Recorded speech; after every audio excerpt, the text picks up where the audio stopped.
Good morning. कैसे हैं आप सभी लोग। बहुत दिन से सोच रहा था कि आपसे मैं बात करूं, क्योंकि क्या क्या हो रहा है कि नीट 2025 का पेपर जब से हुआ है उसके बाद से बच्चे जो है वो एक तरह के शॉक में चले गए। उनको ऐसा लगता है कि पेपर इतना कठिन है, पता नहीं अब क्या होगा, कैसे होगा, सिलेक्शन होगा होगा अभी कि नहीं होगा।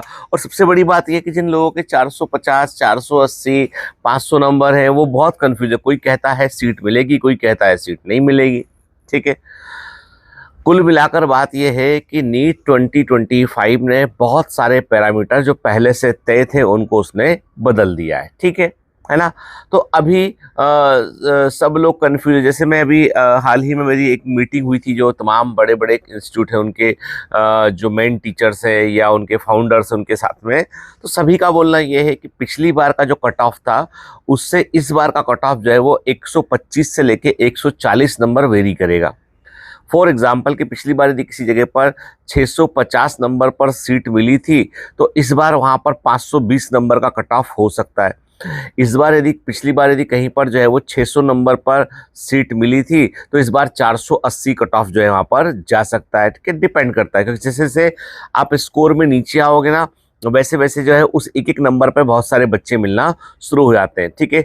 यदि आप पूछोगे कि बायोमेंटर्स के ग्लेटर बैच 1 का परफॉर्मेंस कैसा रहा या टारगेट बैच का परफॉर्मेंस कैसा रहा, तो बहुत सारे हमारे ऐसे बच्चे हैं जो 500 नंबर के आसपास हैं। ठीक है। 510, 520, 500, 480, 465, है ना। बढ़िया अच्छे पढ़ने वाले बच्चे साल भर खूब मेहनत करते थे, टेस्ट में आउटस्टैंडिंग करते थे। हम लोग को लगता था कि ये अंडर 10 में आ सकते हैं, बहुत मेहनत कर रहे हैं बच्चे ये। लेकिन उनके नंबर जो है वो, क्योंकि देखो दो कारण हुए। एक तो पेपर इतना कठिन था कि उसको देख के कई लोग जो है पैनिक अटैक आ गया। जैसे हमारे यहाँ पे एक बच्ची पढ़ती थी जो जो बहुत अच्छी, बहुत टैलेंटेड, बहुत अच्छी बच्ची, जिसके दिल्ली में लास्ट टाइम जो है उसने एग्जाम दिया था। उसको दिल्ली की है वो। उसको 630 नंबर आए थे एंड नीट 2024 में 630 मार्क्स थे। साल भर बहुत मेहनत किया उसने, साल भर अच्छे से पढ़ा उसने, बायोमेंटर से कमांड सेंटर में आई, तैयारी किया उसने। जब लेकिन अब एग्जाम जब 25 का हुआ तो उसके नंबर जो है वो 500 के आसपास है। मैंने पूछा बेटा क्या हुआ, 540 तेरे पास केमिस्ट्री और बायो में थे, तू वहां पर क्या फिजिक्स में क्या कुछ भी नहीं किया। उसने कहा नहीं सर, मैं बस पैनिक अटैक में आ गई थी। मैं मतलब मैंने पेपर देखा, मेरा पेपर फिजिक्स से शुरू था, मैं पैनिक में आ गई और उस पैनिक के चलते मेरा दिमाग एकदम ऐसा लगा कि क्या हो गया मेरे साथ में ये। तो ऐसे कई एक बच्चा था जो बच्चा जो है वो ऐसा था कि अंडर 10 में आने के लायक था, बहुत ज़बरदस्त परफॉर्मेंस था। वो बच्चा हमारे एक मित्र हैं, मेरे मित्र हैं, मेरे सीनियर हैं, डॉक्टर साहब हैं, उनका बेटा था। वो बच्चा जो है वो, एक तो उसको अस्थमा का प्रॉब्लम था, उसको अंदर ले जाने नहीं दिया गया। दूसरा क्या हुआ कि वो इतना अच्छा पढ़ने वाला बच्चा जो है वो 480 नंबर पे आके सिमट गया वो। जब कारण ये पैनिक अटैक हो गया उसको। अभी जो जितने पैनिक अटैक के जो इंसिडेंट्स हुए वो क्यों हुए, ठीक है। कारण उसके पीछे ये है कि हमने हमेशा मानसिक तौर पर ये मानकर चल रहे थे कि नीट 2024 का जैसा पेपर था वैसे ही पेपर आएगा, पर वैसा हुआ नहीं, सच्चाई ये है कि कॉम्पिटिटिव एग्जामिनेशन में आपके नंबर ज़्यादा आए पर रैंक पीछे आए तो फायदा नहीं होता है। नंबर कम आए पर रैंक ऊपर हो, फायदा हो जाता है। ठीक है। दूसरी बात है, पेपर जितना कठिन होता है ना, निकलने के चांसेस उतने बढ़ जाते हैं। अब बच्चे क्या कर रहे हैं, वो नंबरों को देख देख के परेशान हो रहे हैं। अरे भाई, नंबरों को देख के परेशान मत होइए। ठीक है। मैं तो आपसे एक सिंपल सी बात कहता हूं, जिन बच्चों के नंबर जो है 450 के नीचे हैं, ठीक है, जिन बच्चों के नंबर 450 के नीचे आ रहे हैं और जनरल अनरिजर्व कैटेगरी में है, जनरल अनरिजर्व कैटेगरी में है, या हम बोलो इकोनॉमिकल वीकर सेक्शन में है, ओबीसी के अंदर है, और 450 से कम नंबर आपके आ रहे हैं, please don't waste your time. अपना समय बर्बाद मत कीजिए। नीट 2026 की तैयारी में लग जाइए, या तो छोड़ दीजिए या अगली तैयारी में आगे बढ़ जाइए। ये जो समय है ना, जो तुम इंतजार कर रहे हो ना, यही समय बाद में भारी पड़ता है। ठीक है। तो या तो तैयारी शुरू कर दो या छोड़ दो। और अब प्रश्न उठता है कि क्या नीट की तैयारी हम छोड़ दें। चलो हम छोड़ देते हैं, मान लिया मैंने कि छोड़ दिया आपने। अब एक बात बताओ मेरे को, यदि तुम यदि 1 साल 2 साल या एक फर्स्ट अटेम्प्ट था, सेकंड अटेम्प्ट था, थर्ड अटेम्प्ट था, कोई भी अटेम्प्ट था, करोगे क्या। अब आपके पास ऑप्शन बताता हूं मैं। ऑप्शन है कि आप बीएससी कर लें। चलो बीएससी के बाद क्या होता है, कुछ भी नहीं होता, सिर्फ ग्रेजुएशन की डिग्री मिलती है। एमएससी कर लें, क्या होगा उसके बाद? उसके बाद भी कुछ भी नहीं होता, एमएससी की डिग्री मिलती है। फिर क्या करें? फिर आपको एग्जाम निकालना पड़ेगा जेआरएफ नेट का, या आपको जो है पीएचडी एंट्रेंस का एग्जाम निकालना पड़ेगा। अंततः कहीं ना कहीं कोई ना कोई कॉम्पिटिटिव एग्जाम निकालना पड़ेगा। नहीं सर मैं तो बीएससी के बाद पीएससी दूंगा, आईएएस दूंगा। तुमको क्या लगता है आईएएस हलवा है? आईएएस के एग्जाम में भी लाखों लोग बैठते हैं और वैकेंसी होती है 1100 बार, सब मिला के, सारी सर्विस मिला के 1200 1300 ऐसी वैकेंसी होती है पूरे ऑल ओवर इंडिया में। 3 फेज में एग्जाम होता है। दिल्ली भरा पड़ा है ऐसे लोगों से। तो जब अपने पास 1 लाख सीट है, उसमें से हम यदि मान लो, चलो मैंने कहा आपकी स्टेट की सीट 4-5 हज़ार मान ली मैंने, आपसे ओपन सीट मैंने 15,000 मान ली, वो जो 20,000 सीटें वहां पर यदि हम नहीं पहुंच पा रहे हैं, तो फिर कैसे हम जो है अपने मन को बहलाने के लिए वहीं पीएससी में शिफ्ट हो जाए, यूपीएससी में शिफ्ट हो जाए? नहीं सर मैं तो बैंकिंग की तैयारी करूंगा मैं। अरे भाई तुम कुछ भी कर लो, एक कॉम्पिटिटिव एग्जाम निकालना पड़ेगा। सर वो आसान है, आसान कुछ भी नहीं है, ऊपर कट ऑफ है और मेहनत है उसमें, ठीक है। There is no free lunch in this world, कुछ भी फ्री में नहीं मिलेगा भाई, एक बात समझ लो इसको। मैं बिजनेस करूंगा, शार्क टैंक देख देख के लोगों के दिमाग में आइडिया, आप बता दो मेरे को 7-7 8-8 साल हो जाते हैं जिन बिजनेस को, वो भी स्टेबल नहीं हो पाते कई बार। तुमको लगता है कि जो शार्क टैंक में आ रहे हैं, अरे भाई वो अपना बिजनेस कर रहे हो, जो आ रहे हैं ना वो बहुत स्टेबल नहीं है, चुन चुन के लेकर वो आपको, मैं कहता हूँ बिजनेस बुरा नहीं है, लेकिन बिजनेस को सेटल करने में बहुत सारी चीज़ें लगती है, बहुत मेहनत लगती है, पैसा लगता है और आपकी किस्मत भी लगती है उसमें, ठीक है, बहुत चीज़ें लगती है। देखो ना आप, हमारे बाद में शुरू हुआ एक ऑर्गेनाइजेशन था जो यूट्यूब पे टीचर थे, बहुत बड़ा कंपनी बन गया वो। हम लोग उतना बड़ा कंपनी नहीं बने हम लोग, ठीक है, हम लोग अपना गति से काम कर रहे हैं, वो अपनी गति से काम कर रहे हैं। तो बिजनेस के भी अलग अलग आदमी के अलग अलग पैरामीटर होते हैं, कौन कहाँ कैसे पहुंच सकता है, ठीक है।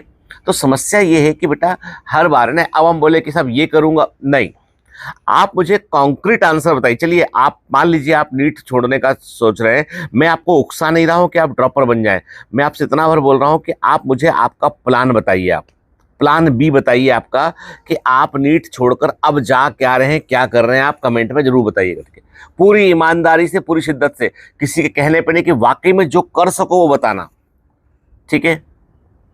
अब किसी ने लिखा कि सर मेरे 11 अटेम्प्ट हो गए, तो भाई तूने सिर्फ टाइम पास किया, बुरा मत मानना, I am very sorry for my harsh word and hard word. तूने सिर्फ टाइम पास किया है, तूने नीट के फॉर्म को एक ओट बना लिया है तूने, और तू नहीं किया बेटा, तू झूठ बोल रहा है, तू नहीं किया एक भी दिल। अपने दिल पे हाथ रख के पूछ कि तूने कितनी बार तूने सीरियसली तैयारी की नीट की? 11 अटेम्प्ट, 9 अटेम्प्ट, 8 अटेम्प्ट, तुमने सिर्फ अटेम्प्ट को, तुम क्या सोचते हो ये कोई वो है कि अपन निशाना लगा रहे 10 पत्थर फेंकेंगे तो एक जगह पर एक जगह जाके लग जाएगा? अरे कोई निशाना नहीं लगेगा यहाँ पे, ये कॉम्पिटिटिव एग्जामिनेशन, इसकी स्पिरिट को समझो भाई, ठीक है।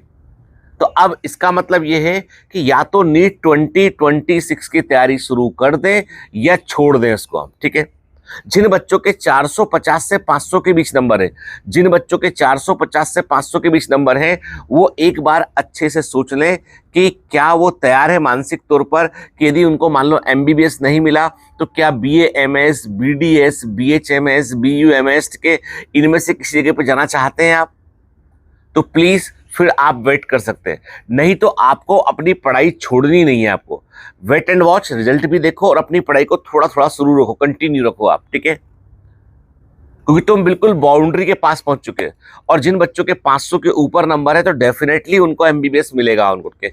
जिन बच्चों के 500, अब देखो जैसे कुछ स्टेट है, से मैं बात करूं बिहार की बात करूं, राजस्थान की बात करूं, वहां 520 के आसपास का स्कोर सेफ स्कोर है, 520 नंबर है, आपको 100% गवर्नमेंट एमबीबीएस कॉलेज मिलेगा। बाकी अदर स्टेट में जो है वो 500 के आसपास नंबर है, आपको एमबीबीएस मिलेगा।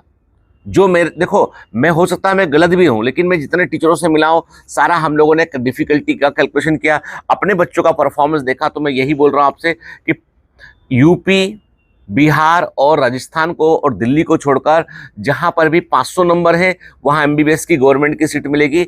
इन स्टेट में आपको 520 के ऊपर नंबर है तो सीट मिलने की संभावना है, ठीक है, लास्ट आखिरी गवर्नमेंट सीट, ठीक है।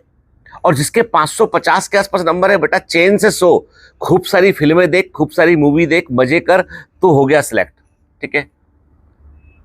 और 600 के आसपास नंबर है भाई, सेलिब्रेट करो, बहुत बड़ी रैंक आ रही है, अच्छी रैंक आ रही है, ठीक है। तो पॉइंट मेरा ये है कि समय खराब, अब मातम कितना मनाओगे बताओ, ठीक है। हो गया सो हो गया, कितना मातम मनाओगे बता दो मेरे को अब, ठीक है। कभी तो बेटा हमको कहीं से शुरू करना पड़ेगा ना। अब बोलोगे गीतेंद्र सर आप तो अपने धंधे के लिए, धंधा चलता रहना चाहिए, ऐसी कुछ नेगेटिव कमेंट करते लोग। देखो एक शिक्षक तुमको सच नहीं बताएगा तो कौन बताएगा भाई। पढ़ाना मेरा बिजनेस है, मान लिया मैंने, चलो मैंने मान लिया कि पढ़ा रहे हैं हम लोग, बायोमेंटर्स अपना काम कर रहा है। तुमको पता है बायोमेंटर्स का जो बिजनेस मॉडल है वो क्या है।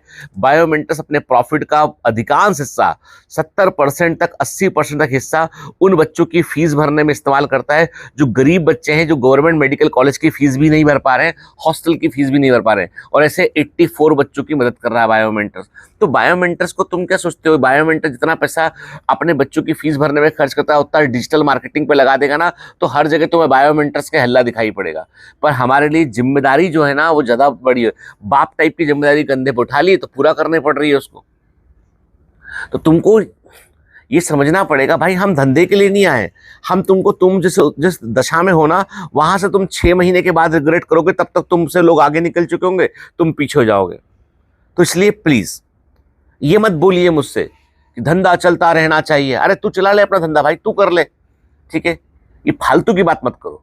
जो बात है पते की वो ये है कि तुम ये सोचो अच्छे से कि तुम्हें करना है तो करना है, अभी शुरू करना है, नहीं करना है तो फिर नहीं करना, सोचना भी नहीं है।